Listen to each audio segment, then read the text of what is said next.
The number one thing that people screw up on is this. They buy stuff they don't need. It's that simple. Go look at your closet sometime.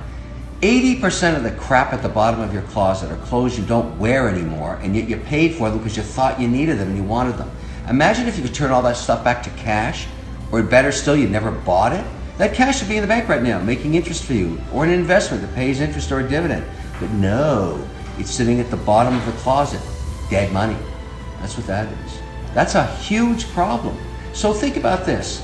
Let's say you actually owe $200 on your credit card, and you're passing a hot little coffee spot, and you're thinking about getting a cappuccino for $2.30. Don't do it. Pay off the $200 first. Don't spend money on stuff you can't afford.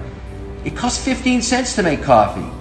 You're paying somebody $2.30. The rest of that could have been used to reduce your debt. That's the whole deal. Don't buy stuff you don't need. Make sure you go through every single month in a way that you respect money, that you somehow pay back. You look at the world around you, where ideas were born, where individuals started in garages. Where did Microsoft, where did Apple, where did Amazon, where did Google, where did Facebook come from? They came from ideas that people felt something could be done and that they could make a difference. So as you go out into this world, I would hope that you look at being ethical and holding the value systems which you want this country to have. If you think you cannot make a difference, I'd say you very well can make a difference if you so desire. If you speak or sit next to a Nobel laureate, he never tells you that he won a Nobel Prize. Other people tell you. So let humility be your best defense. And I would say that you always need to take a view that, and you shouldn't merely consider yourself successful based on the prosperity you gain for yourself, but you should go home at night feeling satisfied if you have made a difference. That difference is something each one of us can make. We'll have failures and we've had frustrations, but it's a continued commitment that we have to the world around us. Working the real world, I would say, it is important to be well-rounded. It's important to, try different things. Take some risks, and you want to aim high enough that you fail, a few times. I think that's the natural part of the process. If you work on really difficult things, you're better off because you have no competition. Others aren't working on that difficult a problem, and even if you fail, you end up doing something great in the process. My advice to the young people: any mistake is a wonderful revenue for you.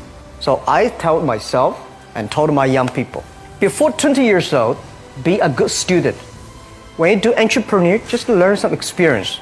Before 30 years old, follow somebody. Go to a small company. Normally in a big company, it is good to learn processing. You are a part of a big machine. But when you go to a small company, you learn the passion, you learn the dreams. You learn how to do a lot of things at one time.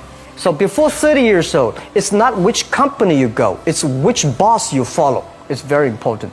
A good boss teaches you differently. From 30 to 40 years old, you have to think very clearly, you're working for yourself if you really want to be an entrepreneur. When you're 40 to 50 years old, you have to do all the things that you are good at. Don't try to jump into the new area. It's too late. You may be successful, but the rate of dying is too big. So 40 to 50, think about how can you focus on things that you are good at. But when you are 50 to 60 years old, work for the young people, because young people can do better than you. So rely on them, invest on them, making sure they're good.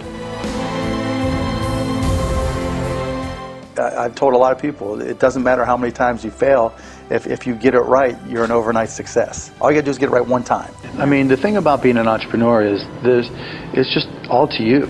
You know, a lot of people like to make excuses. I don't have connections, I don't have money, I don't have this, but you know, if you find something that you like to do or love to do, be great at it and see if you can turn it into a business. And worst case, you're going to have fun doing what it is you love to do. In best case, you can turn it into a business. I'm just not big on excuses. I just think if you really, everybody has that opportunity to go for it. They just got to do it. You know, I sold powder milk, and that was a disaster. I had my senior year project in Indiana was opening up a bar that got closed because of a wet t-shirt contest with a 16-year-old. That was a disaster. That was good because it kept me out of the bar business. I got fired from my first job in the software business because I wanted to close the deal instead of going out and closing a sale. I mean, instead of coming in and sweeping the floor. You know, it didn't matter how many times I failed. I just kept on going and going and going. And entrepreneurs need to realize that sometimes it's not the idea. You know, it's not who you know, it's not how much money you have access to. It's really finding something that you really love to do. I had no idea I loved computers and technology, none. I mean, I took one class in Indiana in computers and I cheated to get through it. It was Fortran. And then I bought a little PC, a 99 4A from Texas Instruments for $99. Started teaching myself to program and found, you know, 4 hours later, 5 hours later, I would look up and I'd been working this entire time and I loved it. And so that was the difference. When I failed a lot of times and I didn't know where I'd find my success. And then all of a sudden I started playing with PCs and technology and it just clicked.